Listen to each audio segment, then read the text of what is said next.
Welcome to the Diversity Report podcasts, where we interview movers and shakers and diverse innovators. I'm Deborah Levine, your host, editor-in-chief of the American Diversity Report, and with me today is Shelley Rose, Deputy Regional Director of the Anti-Defamation League, ADL, Southeast.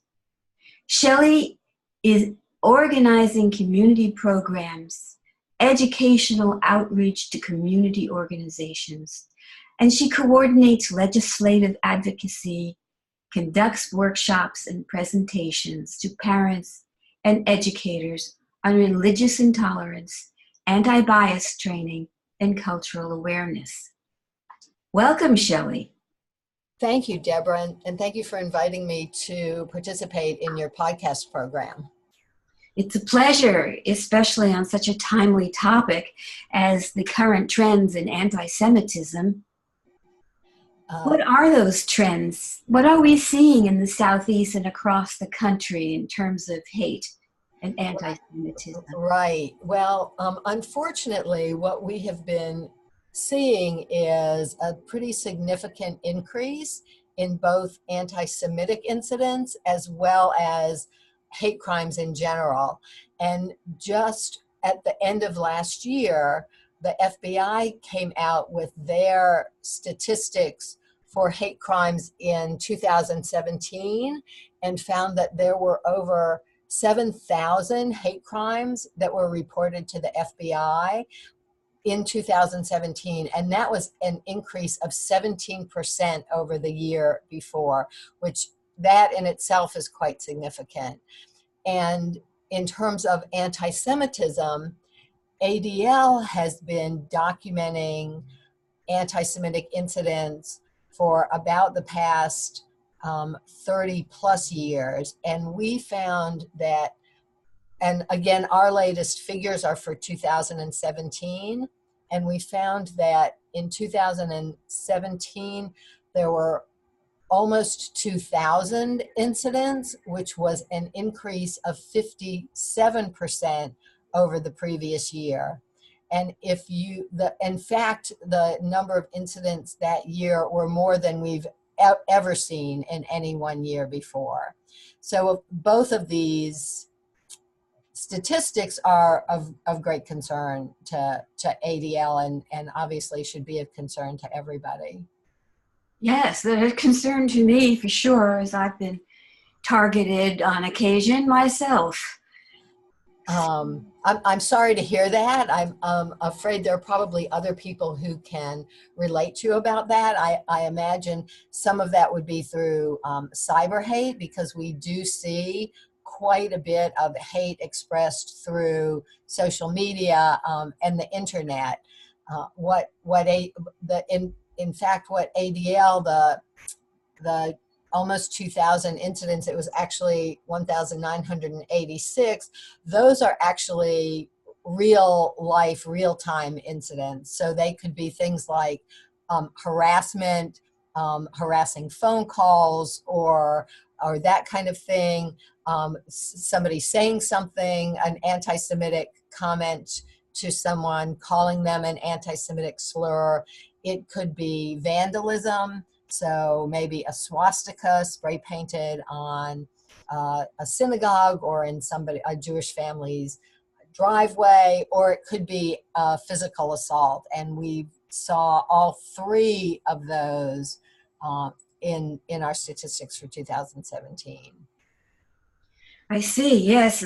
My incident was online in cyberspace, as you call it. Is disturbing enough. It must be horrible when it's in person. This is just I think it's really, one of the things, it's obviously really scary and terrorizing for the person who's targeted for this. And so that's one of the elements that makes hate crimes and anti-Semitism more, a more serious sort of a thing than if you're the random victim of, some sort of violence or incidents, because you're being targeted, you're being selected because of who you are, because of your identity. And so that is a really, there's nothing you can necessarily do to avoid it. You can't, if you stay in a safe place, for example, park your car in, a better place, that kind of thing, to maybe try to prevent your car from being stolen or vandalized. But when it's specifically targeted at you because of who you are, it adds an element of fear and terrorism for not just the individual who is targeted, but for that entire community, because a hate crime really is meant to send that message to the entire community. So what is being done to respond and prevent all of this? Well, I think that one of the focuses for ADL in terms of, how can you prevent something like this happening is, we feel like education is a really important part, and that we have to start with young people, and that we need to teach about the impact of these types of incidents and crimes, and help people realize that it's important to speak out against anti-Semitism, against any type of hate, before it reaches this sort of point. So one of the things ADL talks about in some of our workshops, particularly with young people, is what we call the pyramid of hate, which looks at, if you think about a pyramid, the base is much wider, and then as you go to the top of the pyramid, it's much narrower. And we really urge people to, when you see biased attitudes or acts of bias, that you respond and challenge those things at that point, whether it's stereotypes, anti-Semitic jokes, racial slurs. Don't just let those go. It's important to say, hey, this is not okay, because by doing that, you can prevent sort of that escalation to more serious forms of institutionalized discrimination, hate violence, so actual physical assaults on people. And then for us at the top of the pyramid is genocide. And if you just let these things go without challenging them and without stopping them, then it makes it sort of easier to slide up that pyramid. So as individuals, we can do something about this, can we not? Right. It's really important for individuals to speak up and to speak out when you see any type of hate incident.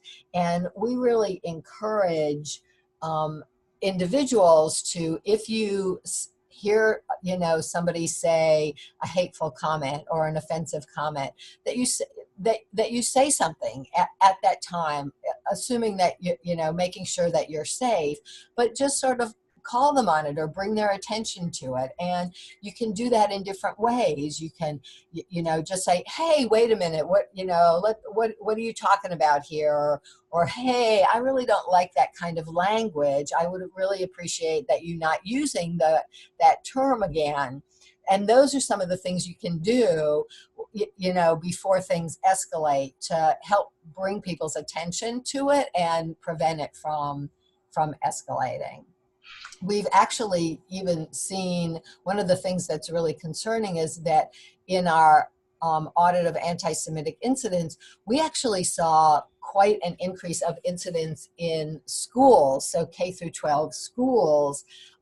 In 2017, the number of incidents actually increased by 94%. There were over 450 incidents in 2017, which was up from 235 incidents in 2016.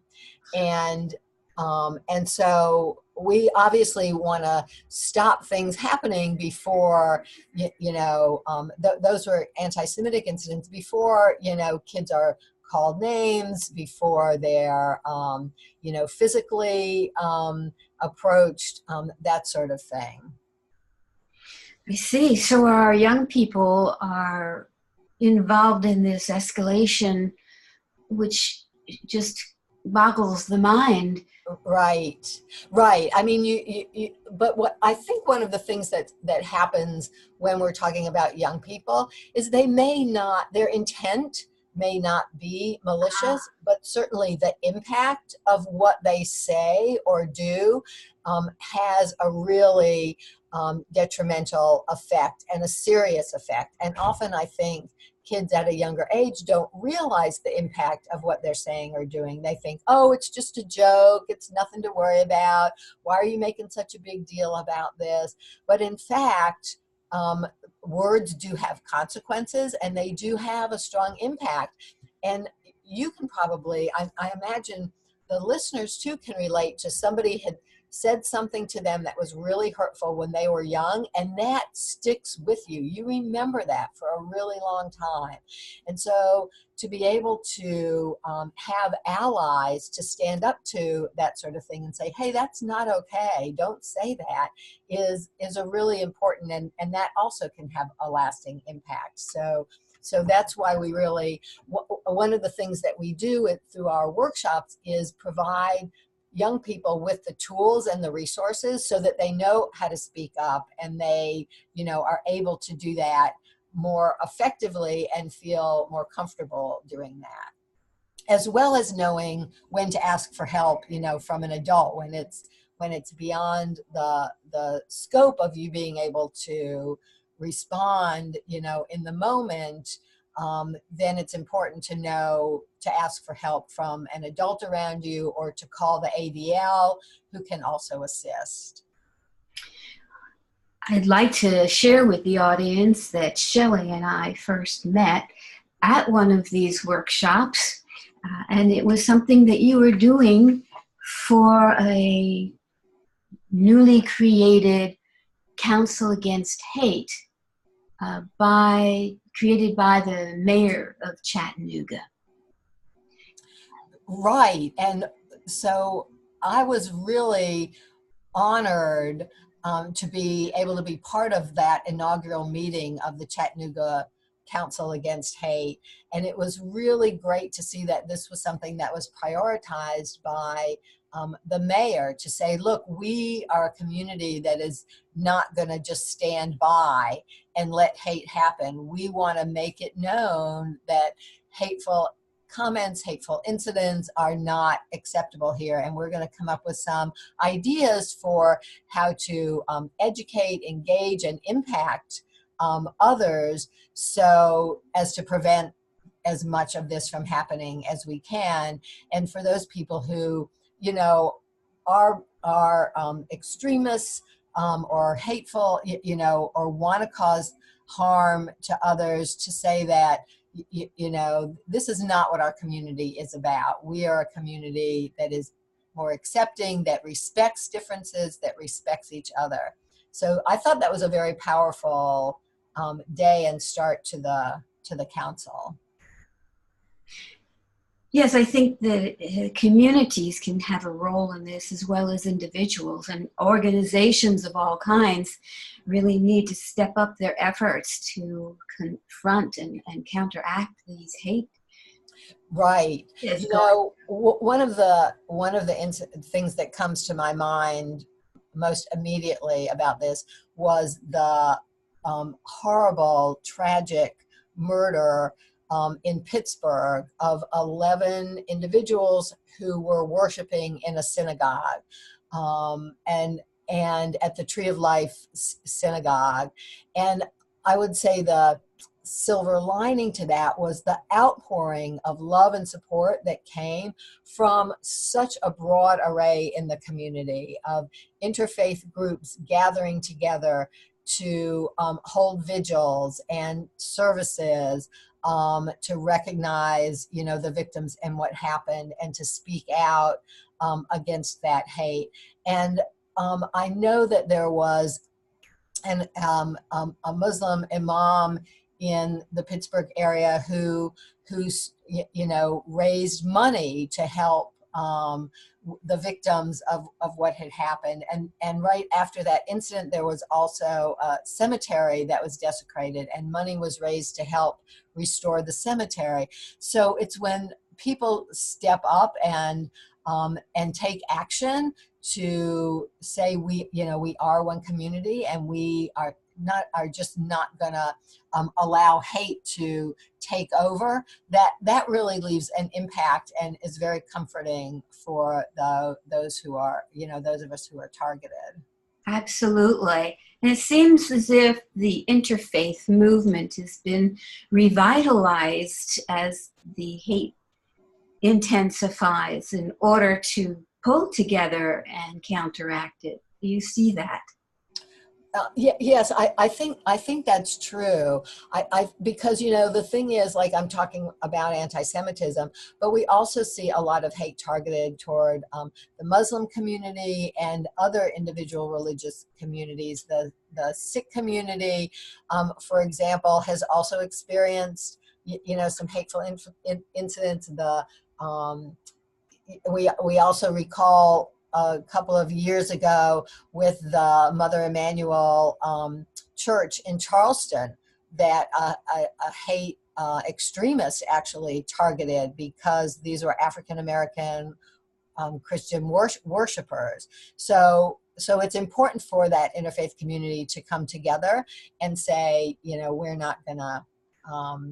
We're standing up to this, and this is not what we want our community to be. Yes, yes. I recall putting together my first interfaith conference back in 1990. Mm-hmm.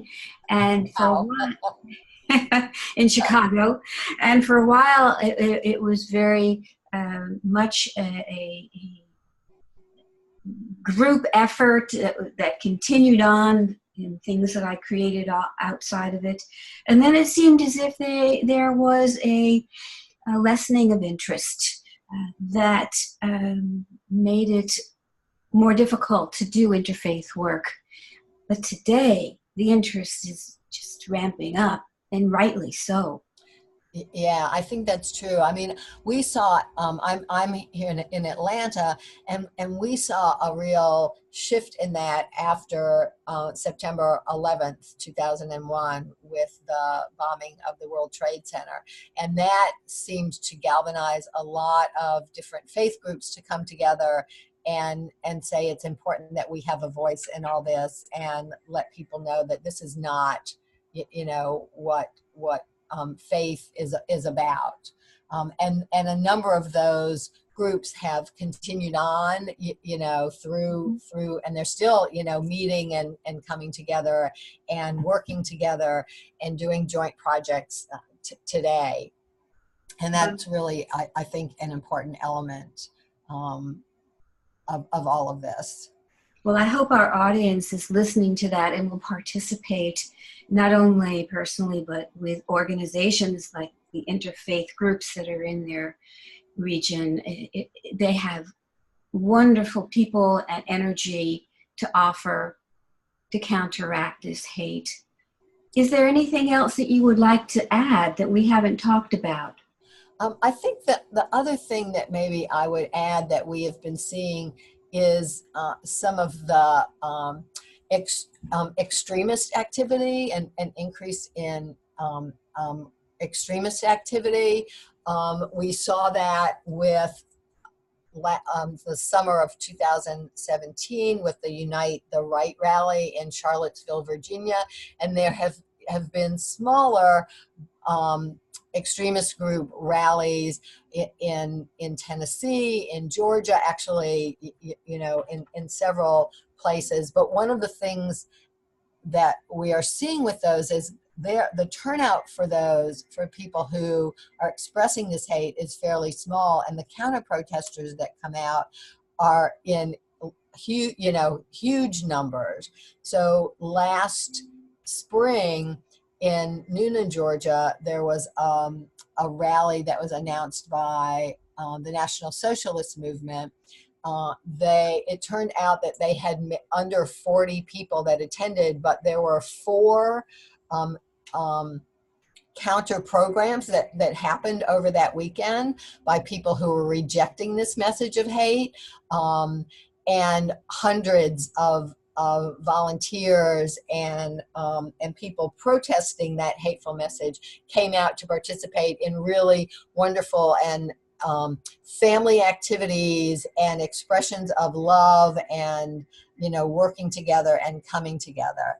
And so that's really, I think, the message that I want to leave with people is that you as an individual can make a difference, and it's important for each and every one of us to step up and to speak out and to find the courage to do that and to find allies to stand with us in speaking out against hate.